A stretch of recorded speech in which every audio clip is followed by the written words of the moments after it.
আসসালামু আলাইকুম। আমরা আজকে যে বিষয়টি নিয়ে জানবো সেটা হচ্ছে নামপাই। নামপাই হচ্ছে পাইথনের একটি লাইব্রেরি। তো পাইথনের লাইব্রেরির মধ্যে অনেক ধরনের লাইব্রেরি আমাদেরকে জানতে হবে। আমরা যখন স্ট্যাটিস্টিক্যাল ডেটা অ্যানালাইসিস অথবা মেশিন লার্নিং টাইপের প্রোগ্রামগুলো করতে যাব, তো তখন আমাদেরকে কী করতে হবে? বিভিন্ন ধরনের পাইথনের লাইব্রেরি জানতে হবে। তোর মধ্যে আমরা যদি বলি নামপাই অন্যতম। নামপাইয়ের পাশাপাশি আমাদেরকে হচ্ছে পান্ডাস, তারপর হচ্ছে ম্যাটপ্লটলিব, সিবর্ন, এই জিনিসগুলো আমাদেরকে জানতে হবে। তো মূলত ম্যাটপ্লটলিব আর সিবর্নটা হচ্ছে আমরা ডেটা ভিজুয়ালাইজেশনের জন্য ইউজ করি, আর নামপাই আর পান্ডাসটা হচ্ছে অ্যানালাইসিস টাইপের যে কাজগুলো থাকে সেটার জন্য ব্যবহার করি। তো এই চারটা লাইব্রেরি মোটামুটি শিখলে আমরা মোটামুটি স্ট্যাটিস্টিক্যাল ডেটা অ্যানালাইসিসের দিকে আগাতে পারবো, তারপরে মেশিন লার্নিংয়ের দিকে আগাতে পারবো। তো নামপাই বিষয়টা হচ্ছে বললাম যে পাইথনের একটা লাইব্রেরি, ঠিক আছে। তো আজকে আমরা যে জিনিসগুলো শিখবো সেই জিনিসগুলো একটু দেখে নিই। প্রথমত আমরা শিখবো হচ্ছে নামপাইয়ের অ্যারে কি এবং নামপাইয়ের ডেটা কীভাবে জেনারেট করা হয়, নামপাইয়ের মাধ্যমে কীভাবে ডেটা জেনারেট করা যায়। তারপর আমরা শিখবো হচ্ছে আমাদের কীভাবে সেটাকে ইন্ডেক্সিং করা লাগে, সিলেকশন করা লাগে। তারপরে নামপাইয়ের বিভিন্ন ধরনের অপারেশনস আছে, সেই অপারেশনসগুলো শিখবো। তো আমাদের ফার্স্ট সাইটটা হচ্ছে এটা। আমরা দেখতেছি হচ্ছে আমাদের এখানে লেখা আছে হচ্ছে নামপাই অ্যারে এবং ডেটা জেনারেট, ঠিক আছে। তো নামপাই অ্যারে ডেটা জেনারেটের মধ্যে আমরা দেখতেছি যে ইম্পোর্টিং দ্য লাইব্রেরি, ফার্স্ট লাইনটা আছে ইম্পোর্টিং দ্য লাইব্রেরি। তার মানে আপনি যেহেতু নামপাই নামক লাইব্রেরিকে ব্যবহার করবেন, তাহলে অবশ্যই আপনাকে কী করতে হবে? সেই নামপাই লাইব্রেরিকে ইম্পোর্ট করতে হবে, আপনার কোডের মধ্যে ইম্পোর্ট করতে হবে। তার মানে জুপিটার নোটবুকে আমরা যেখানে কোডটা লিখবো, ঠিক সেই জায়গায় আমাদেরকে হচ্ছে নামপাইকে হচ্ছে ইম্পোর্ট করতে হবে। তার পরবর্তীতে আমাকে সেই নামপাই নামক যে লাইব্রেরিটা আছে সেটাকে হচ্ছে ইউজ করতে হবে। তো আমরা একটু আমাদের কোড ইয়েতে যদি চলে যাই তাহলে দেখতে পারবো যে এখানে একটি ধরনের আছে। এই যে আমরা চলে আসছি, আমাদের জুপিটার নোটবুক ওপেন করা আছে। তো আমরা প্রথমে কী করবো? আমাদের নামপাইকে হচ্ছে ইম্পোর্ট করবো, ইম্পোর্ট নামপাই। তো নামপাইকে ইম্পোর্ট করার জন্য জাস্ট ইম্পোর্ট নামপাই লিখলেই হয়, কিন্তু যেহেতু আমাদের নামপাই একটা লাইব্রেরি এবং নামপাইয়ের মধ্যে অনেকগুলো ফাংশন আছে, এই ফাংশনগুলোকে আমাকে সবসময় কল করতে হবে। তার মানে নামপাইকে কল করতে হবে। এর জন্য আমরা কী করি? এটাকে শর্ট ফর্মে ইউজ করি হচ্ছে এনপি নামে, যে ইম্পোর্ট নামপাই অ্যাজ এনপি, যাতে হচ্ছে নামপাইয়ের পরিবর্তে আমি এনপিকে লিখলেই নামপাই ফাংশনকে কল করা হয়ে যায়। তো এখন আমরা এর আগে পাইথনের ডেটা স্ট্রাকচারের সাথে পরিচিত আছি, যে একটি লিস্ট কীভাবে তৈরি করে, একটা লিস্ট তৈরি করে ফেলি চলেন। তো আমরা যদি মাই লিস্ট নামে একটি লিস্ট তৈরি করি, লিখলাম তার 1, মাই লিস্টে লিখলাম হচ্ছে 30, 35, 36, 48। আমি যদি এটা টাইপ দেখি তাহলে আমাকে এটাকে শো করবে কী ধরনের? দেখেন আমাকে শো করতেছে হচ্ছে এটা একটা লিস্ট, ঠিক আছে। যখন আমি একটি লিস্ট থেকে নামপাইয়ের অ্যারে তৈরি করব, ঠিক আছে, নামপাইয়ের অ্যারে লিস্ট একই কিন্তু দুইটা ডেটা টাইপসটা আলাদা, ঠিক আছে। নামপাইয়ের অ্যারে তৈরি করব, তখন আমরা কীভাবে তৈরি করব? তো আমরা নামপাইয়ের অ্যারের মধ্যে দুই ধরনের অ্যারে তৈরি করবো, একটা হচ্ছে 1 ডাইমেনশনাল, একটা হচ্ছে 2 ডাইমেনশনাল, ঠিক আছে। তো আমরা নামপাইয়ের অ্যারে যদি এই লিস্ট থেকে তৈরি করি তাহলে কীভাবে করা যায় একটু আমরা দেখি।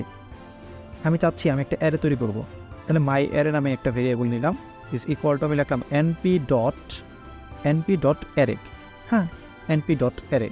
এই যে এনপি ডট অ্যারে, এটা হচ্ছে কি? আমি বললাম যে নামপাই নামক যে লাইব্রেরিটা আছে তার ভিতরে অ্যারে নামক যে ফাংশনটা আছে সেটাকে আমি কল করলাম, এবং ফাংশন কল করলে একটা ব্র্যাকেট দিয়ে ব্র্যাকেট ক্লোজ করতে হবে, এবং তার ভিতরে হচ্ছে আমি আমার যে লিস্টটা আছে এই লিস্টটাকে পাস করে দিব, মাই লিস্টকে পাস করে দিলাম। এতে করে কি হলো আমি একটু দেখি, এটা যদি রান করি এবং আমি যদি মাই অ্যারেটা দেখতে চাই, তাহলে দেখেন এই লিস্টের মধ্যে যেগুলো উপাদান ছিল, অ্যারে নামক মাই অ্যারে নামক যে ভেরিয়েবলটা আমরা ক্রিয়েট করছি সেটার মধ্যে সেই উপাদানগুলো আছে। কিন্তু আমি যদি এটা টাইপ দেখি যে মাই অ্যারে এর টাইপটা কি, তাহলে হবে NumPy N dot N D array, তার মানে এন ডাইমেনশনাল অ্যারে, ঠিক আছে। তো এখন কথা হচ্ছে যে ভাই আমরা লিস্ট থেকে কেন অ্যারে তৈরি করব? আমাদের অ্যারে তৈরি করার প্রয়োজন আছে, কারণ হচ্ছে আমরা যখন বিভিন্ন ধরনের ক্যালকুলেশন করবো বা হচ্ছে অপারেশনস করবো, সেগুলো কি নামপাই অ্যারের মাধ্যমে করা খুবই সহজ, যেটা লিস্টের মাধ্যমে করা খুব কঠিন। এগুলো আমরা পরবর্তীতে জানবো। আপাতত আমরা জানলাম কি, যে কীভাবে একটা লিস্ট থেকে কীভাবে একটা নামপাই অ্যারে তৈরি করে, ঠিক আছে, এবং এই অ্যারেটা কি 1 ডাইমেনশনাল অ্যারে। এখন আমরা একটু দেখবো কীভাবে 2 ডাইমেনশনাল একটা অ্যারে তৈরি করতে পারি। তো আমরা এখানে 2D হেডিং দিলাম যে 2D অ্যারে, 2D অ্যারে। তাহলে আমরা দেখবো যে 2D অ্যারে কীভাবে তৈরি করা যায়। তো 2D অ্যারে তৈরি করার ক্ষেত্রে আমাদের লিস্টটা হইতে হবে কি 2D টাইপ বা নেস্টেড। যেমন আমি একটা লিস্ট নিলাম, আরেকটা লিস্ট নিলাম, নিউ লিস্ট নামে একটা লিস্ট নিলাম, এবং এটার ভিতরে আমি লিস্টের ভিতরে নেস্টেড করতেছি। তাহলে 35, 36, 45 দিলাম। তারপরে আবার কমা দিয়ে আবার আরেকটা লিস্ট তৈরি করতেছি, সাপোজ যে 50, 70, 72। তারপরে আবার কমা দিলাম এবং আরেকটা লিস্ট তৈরি করতেছি, সাপোজ যে 90, 98, 50। তাহলে আমি কি করলাম? আমি একটা লিস্ট ক্রিয়েট করলাম, এবং লিস্টটা হচ্ছে কীরকম? Nested list. যেমন আমি যদি এখন নিউ লিস্ট দেখি, দেখতে কীরকম হবে? এই যে এরকম হবে, ঠিক আছে। একটা লিস্টের ভিতরে আরেকটা লিস্ট ঢোকানো আছে। এখন যেহেতু আমি কি করতেছি 2 ডাইমেনশনাল অ্যারে তৈরি করবো। 2 ডাইমেনশনাল অ্যারে বলতে কি যে রো এবং কলাম থাকবে, ম্যাট্রিক্স একটা কি 2 ডাইমেনশনাল অ্যারেটা, ঠিক আছে। তাহলে আমার কাজ কি, যে আমি লিখলাম যে ম্যাট্রিক্স নামে একটা ভেরিয়েবল তৈরি করি, অথবা লিখি যে মাই 2D অ্যারে, মাই 2D অ্যারে, এর নামে একটা ভেরিয়েবল ক্রিয়েট করলাম এবং আমি লিখলাম np.array ফাংশনকে কল করলাম।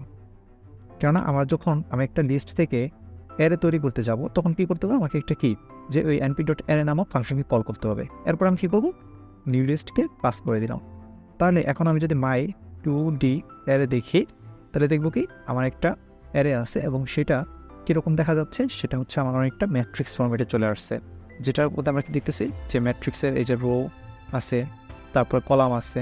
তো এই জিনিসগুলো আমরা দেখতে পারি। তো এই হচ্ছে কি যে একটা হচ্ছে আমরা 1 ডাইমেনশনাল অ্যারে তৈরি করে ফেললাম, আর একটা 2 ডাইমেনশনাল অ্যারে তৈরি করে ফেললাম। এটা ছিল আমাদের নামপাই দিয়ে ফার্স্ট কাজ। তারপরে আমরা দেখবো যে কীভাবে ডেটা জেনারেট করা লাগে, নামপাই কীভাবে ডেটা জেনারেট করতে হয়, ডেটা জেনারেট ফ্রম নামপাই। আচ্ছা, তো ডেটা জেনারেট করার ক্ষেত্রে আমি একটু আমাদের স্লাইডে চলে যাই। এই যে আমাদের স্লাইডটা দেখেন, ডেটা জেনারেটের ক্ষেত্রে আমি দুইটা দিক দেখাইছি, একটা হচ্ছে কি নন র্যান্ডম ডেটা, একটা হচ্ছে কি র্যান্ডম ডেটা, ঠিক আছে। তো নন র্যান্ডম ডেটা আসলে বলতে কী বোঝানো হচ্ছে, নন র্যান্ডম ডেটা বলতে বোঝানো হচ্ছে যেটা কি র্যান্ডমলি ড্র করা হয় না, আর র্যান্ডম ডেটা যেটা আছে সেটা কি র্যান্ডমলি ড্র করা হয়। যেমন আমরা তো স্ট্যাটিস্টিক্স যারা পড়ি তারা ম্যাক্সিমাম টাইমে কী করি, র্যান্ডম ডেটা নিয়ে কাজ করি। তাহলে র্যান্ডম জিনিসটা আমাদের কি বোঝার কথা, এবং স্ট্যাটিস্টিক্স যারা পড়ে আসছি অলরেডি, মানে ডেটা যে স্ট্যাটিস্টিক্যাল ডেটা অ্যানালাইসিস শিখতেছি বা আমরা যারা মেশিন লার্নিং শিখবো, তারা এই জিনিসগুলোর সাথে খুব ভালোভাবে পরিচিত। যেমন আমি নন র্যান্ডম ডেটাগুলোর সাথে আমি আগে কথা বলি, তারপর হচ্ছে র্যান্ডম ডেটার ক্ষেত্রে কথা বলবো।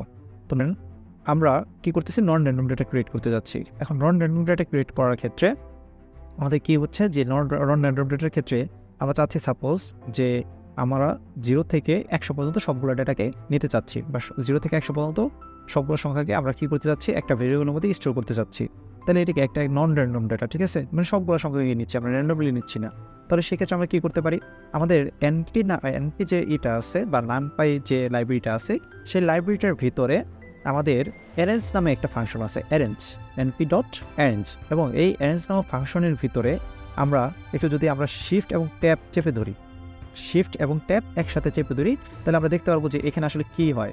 দেখেন অ্যারেঞ্জের ভিতরে লেখা আছে কি, এখানে লেখা আছে স্টার্ট, তারপর লেখা আছে কি, তারপরে কোনো লিখতে হয় স্টপ, তারপরে লিখতে হয় স্টেপ। হয়তো আমরা এই জিনিসটা বুঝতে পারতেছি না, তাহলে আমরা যদি একটু এখানে দেখি, যেমন আমি বললাম যে আমি 0 থেকে 100 পর্যন্ত সবগুলো সংখ্যাকে নিব এবং স্টেপ হবে 1 করে, স্টেপ 1 করে বলতে কি যে 1 করে গ্যাপ হয়ে, তাহলে দেখেন কী হইতেছে, আমার একটা অ্যারে ক্রিয়েট হয়ে গেছে, এবং সেই অ্যারেটা হচ্ছে কীরকম যে 0 থেকে 100 পর্যন্ত এক্সক্লুড করবে, ঠিক আছে, greater than or equal 0, less than 100, ঠিক আছে, লেস দেন 100, তাহলে কত পর্যন্ত 99 পর্যন্ত নিল এটা, এবং কত স্টেপ কত করে 1 করে, তার মানে কি 0-র সাথে 1 যোগ 1, 1-এর সাথে 1 যোগ 2, এভাবে স্টেপ। আমি যদি 2 করে স্টেপ দিই তাহলে কী হবে, তাহলে দেখেন সে করছে 0 পরে 2 নেবে, 2 এর পরে 4 নেবে, 4 এর পরে 6 নেবে। আমি যদি 3 করে স্টেপ দিই তাহলে কী হবে, 0, 3, 6। তার মানে আমি বলতেছি যে এইটা হচ্ছে কীরকম, যে এই বেসিক ফাংশনটা হয় অনেকটা এরকম, এই যে এখানে লেখা আছে যে np.arrange ফ্রম, তারপর টু, তারপর স্টেপ, ঠিক আছে। আশা করি আমরা বুঝতে পারছি এই পর্যন্ত।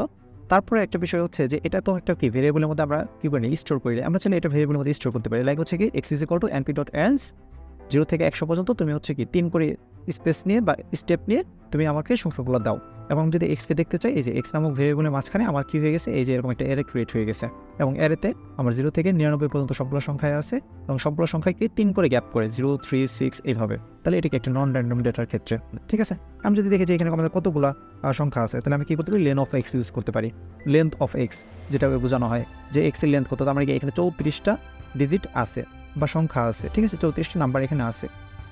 তো এই হচ্ছে গিয়ে আমাদের নন র্যান্ডম ডেটা ক্রিয়েটের ক্ষেত্রে প্রথম একটা যে ফাংশন। তারপরে যে ফাংশনটা আমরা দেখব সেটা দেখব হচ্ছে জিরোস, np.zeros নামে একটা ফাংশন আছে, np.zeros। আচ্ছা, np.zeros এর কাজ কি, এটা অনেকগুলো জিরো ক্রিয়েট করে আসলে। যদি আমি লিখেছি 5, np.zeros, এখানে লিখলাম কি 5, তাহলে কী করলো, সে আমাকে 5টা জিরো রিটার্ন করবে, 5টা জিরো সম্বন্ধ একটা হচ্ছে অ্যারে সে রিটার্ন করবে, যেমন 1টা 2টা 3টা 4টা 5টা, তার মানে কি 5টা জিরো আছে, এবং সেই জিরো সম্বন্ধে আমাকে কী করছে, অ্যারে রিটার্ন করছে। এখন কথা হচ্ছে এটা তো 1 ডাইমেনশনাল অ্যারের ক্ষেত্রে, আমি যদি 2 ডাইমেনশনাল অ্যারে চাই তাহলে আমি 2 ডাইমেনশনাল অ্যারে কীভাবে পাবো, সেটা আমরা পেতে পারি np ডট জিরোস। এবং আমি যেহেতু 2 ডাইমেনশনাল ডেটা চাচ্ছি, তাহলে অবশ্যই সেখানে রো থাকবে এবং কলাম থাকবে। তার মানে কতগুলো রো, কতগুলো কলাম এটা থাকবে, তাহলে আমাকে সেটা বলে দিতে হবে। তাহলে সেটা আমরা একটা টুপলের কাছে বা টাপলের কাছে, মানে টাপলের ভিতরে লিখে দিব। যেমন আমি লিখলাম 4x4, তার মানে কি সে হচ্ছে আমাকে 4টা রো এবং 4টা কলাম সমৃদ্ধ কি দিবে, একটা এই যে জিরোর ম্যাট্রিক্স দিবে। ঠিক আছে, আমি যদি এখানে লিখি না 4x4 না 3x4, তাহলে সে আমাকে কী করবে, 3টা রো এবং 4টা কলাম সমৃদ্ধ একটা আমাকে ম্যাট্রিক্স সে আমাকে রিটার্ন করবে। তাহলে এই হচ্ছে কি জিরো ক্রিয়েট করা, ডেটা জিরোকে জেনারেট করা, এবং সবগুলো কি ফ্লোটে আছে, সবগুলো কিন্তু ফ্লোটে আছে। আচ্ছা, আমি চাইলে np.once নামক একটা ফাংশন আছে, সেটাকে ইউজ করতে পারি, np.once।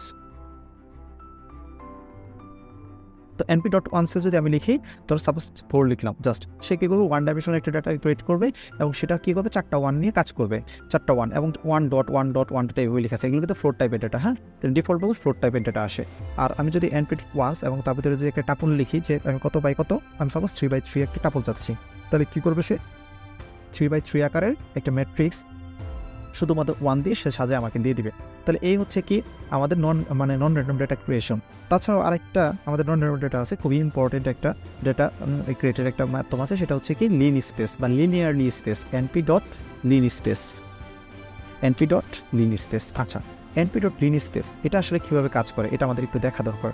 সাপোজ আমরা এই যে আমাদের যে স্লাইডটা দেখি, এই স্লাইডের মধ্যে আমরা দেখেছি যে np.lin স্পেস আছে, এখানে আমরা দেখেছি ফ্রম আছে, তারপর আছে টু, তারপর আছে কোয়ান্টিটি, একটা আছে ফ্রম, তারপরে টু, তারপরে কোয়ান্টিটি। তার মানে একটা জায়গা থেকে শুরু হবে এবং একটা জায়গা পর্যন্ত, এবং আমি কতগুলো ডেটা চাচ্ছি। ঠিক আছে, এটা একটা বিষয়। তো আমি একটু দেখি, যদি আমরা হচ্ছে কোডে চলে যাই, তাহলে এখানে আলোচনা করতে সুবিধা হবে। আমি সাপোজ 1 থেকে 20 পর্যন্ত 5টা ডেটা চাচ্ছি। কত থেকে, আমি বললাম যে 1 থেকে 20 পর্যন্ত 5টা ডেটা চাচ্ছি, এবং প্রত্যেকটা ডেটা লিনিয়ারলি স্পেস এবং সমান স্পেস যুক্ত। মানে বিষয়টা কীরকম একটু আমরা বুঝি। যেমন দেখেন 1 থেকে 5.75, মানে 1 থেকে 20 পর্যন্ত সবগুলো ডেটা আমাকে দেখাচ্ছে, কিন্তু একটা ডেটা থেকে তার পরের ডেটার যে দূরত্ব বা বিয়োগফল, এবং তারপরের ডেটা থেকে তারপরের ডেটার যে বিয়োগফল, এই দুটো সমান হবে। যেমন আমি 5.75 থেকে যদি 1কে বিয়োগ করি, তাহলে 4.75 পাবো। 10.5 থেকে যদি 5.75 বিয়োগ করি, তাহলে কী পাবো, আমি ওরকম 4.75 পাবো। ঠিক আছে, তো এইভাবে যদি আমি হিসাব করি, তাহলে দেখা যাবে কি যে একটা উপাদান থেকে আরেকটা উপাদানের যে দূরত্ব, সেটা কী হবে, ইকুয়ালি স্পেস হবে। আমি যদি 5টা ডেটা না চেয়ে 10টা ডেটা চাইতাম, তাহলে দেখেন সেক্ষেত্রে আমাকে 10টা ডেটাই দিছে, 1 থেকে 20 পর্যন্ত 10টা ডেটা দিছে, কিন্তু প্রত্যেকটা ডেটা থেকে প্রত্যেকটা ডেটার দূরত্ব, পরবর্তী ডেটার দূরত্ব সেম বা বিয়োগফল সেম। তার মানে 3.11 থেকে 1কে বিয়োগ করলে কত হবে, 2.11। আবার 5.22 থেকে 3.11 বিয়োগ করেন, দেখেন 2.11ই হবে। 7.3 থেকে 5.22 বিয়োগ করেন, দেখেন 2.11ই হবে। তার মানে সবগুলো বিয়োগফল সেম থাকবে। তার মানে আমি কত থেকে ডেটা চাচ্ছি এবং কত পর্যন্ত চাচ্ছি এবং কতগুলো ডেটা চাচ্ছি, এবং এই লিন স্পেসের কাজ হচ্ছে সে ইকুয়ালি স্পেসড ডেটা তৈরি করে দিবে। তো এটা হচ্ছে লিন স্পেসের কাজ। তারপরে আমাদের যে ধরনের ডেটা আছে সেটা হচ্ছে কি np.i। মূলত আমরা আইডেন্টিটি ম্যাট্রিক্সের সাথে সবাই পরিচিত। আইডেন্টিটি ম্যাট্রিক্স একটা স্কোয়ার ম্যাট্রিক্স, এটা আমরা জানি।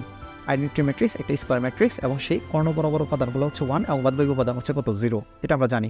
তো np.i এখানে আমাদেরকে জাস্ট শেপ বলতে হবে না, এখানে জাস্ট হচ্ছে আমাকে একটা সংখ্যা লিখলাম, ধরো 3, তাহলে অটোমেটিক সে কী করবে, আমাকে 3/3 আকারের একটা আইডেন্টিটি ম্যাট্রিক্স রিটার্ন করবে, যেমন 1 0 0 0 1 0 0 0 1। অথবা যদি আমি বলি যে np.i, আমি লিখলাম জাস্ট 5, সে আমাকে কী করবে, সরি আমি বানানটা ভুল লিখছি, তাহলে np.i 5, তাহলে আমাকে কী করলো, সে 1 0 0 0, তাই এইভাবে কী করলো, একটা আইডেন্টিটি ম্যাট্রিক্স 5/5 আকারে একটা আইডেন্টিটি ম্যাট্রিক্স সে আমাকে রিটার্ন করলো। তো এই ছিল হচ্ছে আমাদের কি, যে র্যান্ডম ডেটাগুলো আমরা কীভাবে জেনারেট করতে পারি, র্যান্ডম ডেটাগুলো কীভাবে আমরা কী করতে পারি, জেনারেট করতে পারি np মানে নামপাই নামক লাইব্রেরি দ্বারা। আচ্ছা, এখন আসি আমরা র্যান্ডম ডাটাতে। সো নন র্যান্ডম ডাটাগুলো, এখন যদি আমি বলি র্যান্ডম ডাটাগুলো আমরা কীভাবে জেনারেট করবো, তো র্যান্ডম ডাটা জেনারেট করার ক্ষেত্রে আমাদের 3টা ফাংশন আছে।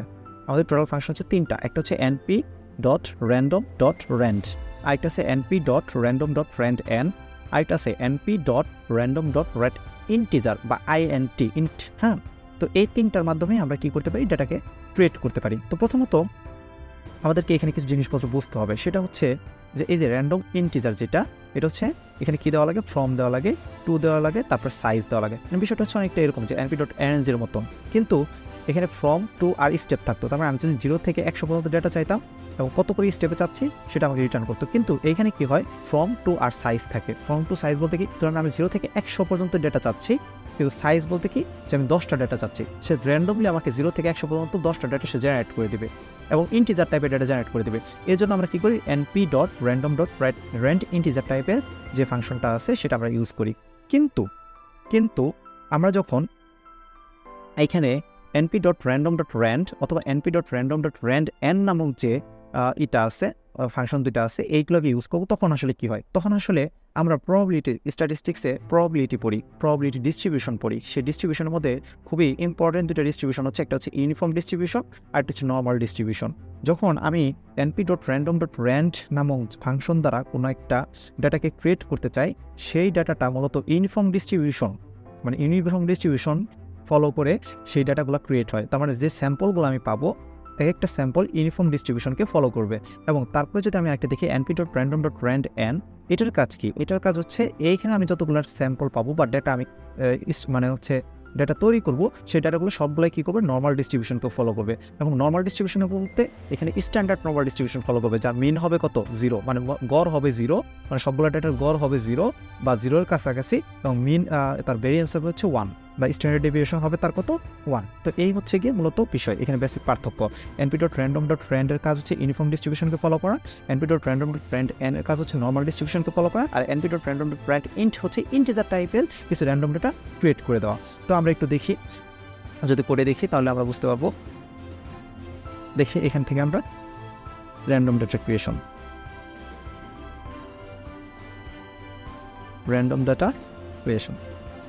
আমরা র্যান্ডম ডেটা ক্রিয়েট করবো।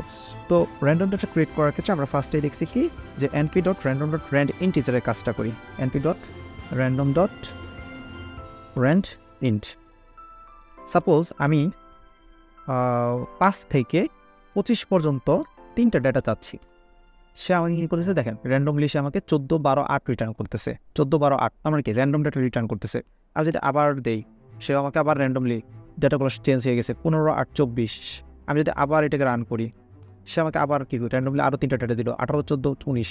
তার মানে কি এভাবে হচ্ছে কি আমরা র্যান্ডম ডেটা চেঞ্জ করতে পারি। যেমন আমি যদি বলি যে না, আমাকে 100 থেকে 200 পর্যন্ত 7টা র্যান্ডম ডেটা দাও, সে আমাকে কী করছে যে 7টা র্যান্ডম ডেটা দিচ্ছে, কিন্তু সেগুলোর রেঞ্জ কত, 100 থেকে 200-র মাঝে। দেখো 111, 193, 177, 184, 146।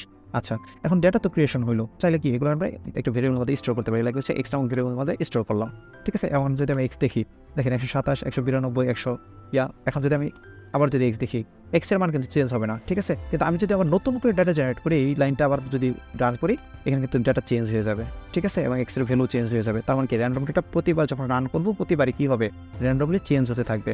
তাহলে এটা হচ্ছে কি np.random.rand ইন্টিজারের কাজ। এখন আমরা দেখব np.random.randn, rand দেখি, rand এটা কি করে, এটা হচ্ছে ইউনিফর্ম ডিস্ট্রিবিউশনকে ফলো করে। এটা হচ্ছে ইউনিফর্ম ডিস্ট্রিবিউশনকে ফলো করে আমাদের কী করবে, ডাটা জেনারেট করে দেবে।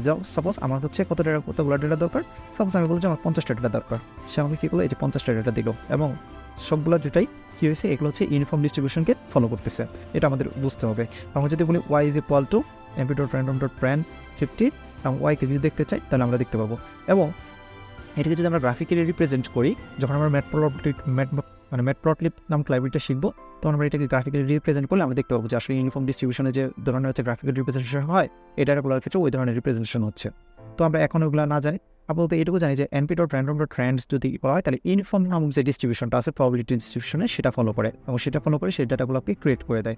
এবং প্রতিটা ক্ষেত্রেই যতবার রান করবো, ততবারই এই ডাটাগুলো চেঞ্জ হতে থাকবে, প্রতিবারই ডাটাগুলো কী হতে থাকবে, চেঞ্জ হতে থাকবে, ঠিক আছে। প্রতিবার নতুন নতুন ডেটা দিবে। তো এইরকম হচ্ছে বিষয়। তো আমি যদি এখন আমি বললাম যে np.random.random এই ক্ষেত্রে কী হবে, নর্মাল ডিস্ট্রিবিউশনকে ফলো করবে। এবং আমি সাপোজ কয়টা ডেটা এই করলাম, 15টা ডেটা, ঠিক আছে। তো এই যে 15টা ডেটা আছে, এই 15টা ডেটা কী করবে, স্ট্যান্ডার্ড নর্মাল নামক যে ডিস্ট্রিবিউশন আছে সেটাকে ফলো করবে, স্ট্যান্ডার্ড নর্মাল ডিস্ট্রিবিউশনকে ফলো করবে। সাপোজ আমি জেড নামক ভেরিয়েবলের মাঝখানে এটা রাখতেছি, দেখেন জেড নামক ভেরিয়েবলের মাঝখানে রাখতেছি, এবং জেড এই যে np.random.randn 15টা ডেটা, এই দেখেন 15টা ডেটা এখানে ক্রিয়েট করে দিয়েছে, এবং সবগুলো ডেটা কী করবে, স্ট্যান্ডার্ড নর্মাল ডিস্ট্রিবিউশনকে ফলো করবে। আচ্ছা, আমি যদি সাপোজ চিন্তা ভাবনা করি যে আমি 1000 ডেটাকে ক্রিয়েট করবো, 1000 ডেটা, দেখেন জেড এই যে এখানে আমাকে কী করছে 1000 ডেটা সে রিটার্ন করছে, ঠিক আছে। এই হচ্ছে গিয়ে বিষয়। এখন এখানে ভাই বলতে পারেন যে ভাই র্যান্ড অ্যান এটা দিলে যে র্যান্ডম আমাদের যে হচ্ছে ওই নর্মাল ডিস্ট্রিবিউশনকে ফলো করতেছে, এটার প্রমাণটা কি আসলে? এটা একটু প্রশ্ন হইতেই পারে। আসলে আমরা এই ফাংশনগুলো যদিও এখন ইউজ করবো না, পরবর্তীতে ইউজ করবো, তবে আমি তারপরে দেখাচ্ছি। যেমন জেড ডট মিন, ধরেন ওই জেটের মিন চাচ্ছি, মানে এই যেখানে যে 1000 ডেটা ক্রিয়েট করা হয়েছে তাদের মিন কত, দেখেন মিনটা কিন্তু প্রায় 0 এর কাছাকাছি। এবং আমি যদি এটার ভেরিয়েন্স দেখি, দেখেন এটা কিন্তু 1 এর কাছাকাছি। তাহলে কি বুঝলাম যে এইখানে যে বিষয়টা হচ্ছে, বা আমি যদি 10,000 ডেটা ক্রিয়েট করি, ঠিক আছে, আমি যত বড় লার্জ নাম্বার অফ স্যাম্পল যদি নেই তাহলে আমার একুরেট রেজাল্ট আসবে, ঠিক আছে। আমি জেড ডট মিন দিলাম, সতেজ দেখেন এই যে 0 এর কাছাকাছি আসতেছে। জেড ডট ভেরিয়েন্স দিলে 0.98, মানে 1 এর কাছাকাছি আসছে। তার মানে কি আমরা জানি যে নর্মাল বা স্ট্যান্ডার্ড নর্মাল ডিস্ট্রিবিউশনে কি মিন হচ্ছে 0, ভেরিয়েন্স হচ্ছে কত 1 এর কাছাকাছি। তাহলে এই হচ্ছে কি বিষয়। এখন আসি আমাদের লাস্ট টপিক, যেটা ডেটা জেনারেটের ক্ষেত্রে, সেটা হচ্ছে যে সেট সিট, np.random.seed নামক একটা জিনিস আছে। এটার কাজ কি? এটার একটা কাজ আছে, খুবই গুরুত্বপূর্ণ একটা কাজ আছে, তো আমরা এটা একটু দেখব। দেখেন সাপোজ আমি np.random.randInteger নামে একটা randInteger ফাংশনকে কল করলাম, নামপাইয়ের random.randInteger ফাংশনকে কল করলাম, এবং আমি চাচ্ছি যে আমাকে 50 থেকে 70 পর্যন্ত 3টা ডেটা র্যান্ডমলি দিই। 50 থেকে 70 পর্যন্ত 3টা ডেটা র্যান্ডমলি দিচ্ছে। দেখেন আমাকে কি রিটার্ন করছে 59, 57, 57। আমি যদি আবার রান করি 69, 67, 56, আমি আবার রান করি 58, 61, 56, মানে একই কোডকে আমি রান করতেছি। প্রতিবার কি হচ্ছে, আমার কিন্তু র্যান্ডম ডেটাগুলো চেঞ্জ হয়ে যাচ্ছে, প্রতিবারই চেঞ্জ হচ্ছে। এটা মাঝে মধ্যে একটু প্রবলেমের কারণ হয়ে দাঁড়ায়। ফিউচারে আমরা যখন কাজ করবো তখন আমরা বুঝতে পারবো। তো এক্ষেত্রে আমাদের এটা পরিত্রাণ পাওয়ার উপায় কি? এ থেকে পরিত্রাণ পাওয়ার উপায় হচ্ছে সিট সেট করা। তার মানে সিট সেট করার উপায়টা কি সেটা আমাদের একটু দেখতে হবে। আমরা np.random.seed নামে একটা ফাংশন দেখছি, এবং এই ফাংশনের মধ্যে সাপোজ ধর 1কে পাস করলাম, 1 লিখলাম, জাস্ট 1 লিখলাম। এখন যদি আমি এটাকে রান করি 55, 61, 62, আমি আবার রান করি 55, 61, 62, আবার রান করি 55, 61, 62। তার মানে একটা জিনিস বুঝলাম যে এখন কিন্তু আর র্যান্ডমটা চেঞ্জ হচ্ছে না। আমি যদি এই লাইনটা জাস্ট কেটে দিই এটাকে রান করি 58, 59, 61, আবার রান করলাম 55, 65, 50। তার মানে কি ডেটাগুলো চেঞ্জ হয়ে যাচ্ছে, কিন্তু আমি এটাকে রেখে যতবারই রান করতেছি আমার ভ্যালু কিন্তু প্রতিবারই একই আসতেছে 55, 61, 62, ঠিক আছে। তার মানে আপনি যদি একটা সিট সেট করেন, সিট যেমন এখানে সিট সেট করা হয়েছে মাত্র তো 1, মূলত 1, এই 1 সিট সেট করে যদি জুপিটার নোটবুকে আপনিও যদি এই কমান্ডটাই দেন, তাহলে আপনি 100% এই ডেটাগুলোই পাবেন। আদারওয়াইজ দেখা যেতে পারে যে আপনি এই কমান্ড দেওয়ার পরেও সিট সেট করা ছাড়া আমার যে র্যান্ডম ডেটাগুলো আসতেছে আপনার কম্পিউটারে ওই র্যান্ডম ডেটাগুলো নাও আসতে পারে। তার মানে সিট সেট করার পরে আপনি ওই সেম কমান্ডটা দিলে সেম ধরনের ডেটাই আসবে। যেমন আমি 5 দিলাম, এবং 5-এর জন্য দেখেন আমি কী পাচ্ছি 53, 64, 65। আপনার কম্পিউটারে হুবহু 53, 64, 65 পাবেন যদি এই কোডটা রান করেন। তাহলে এই হচ্ছে কি সিডের কাজ। তো এই পর্যন্ত হচ্ছে আমাদের কি ডেটা জেনারেট করা এবং আমাদের কীভাবে একটা নামপাই অ্যারে তৈরি করা লাগে সেটার কাজ।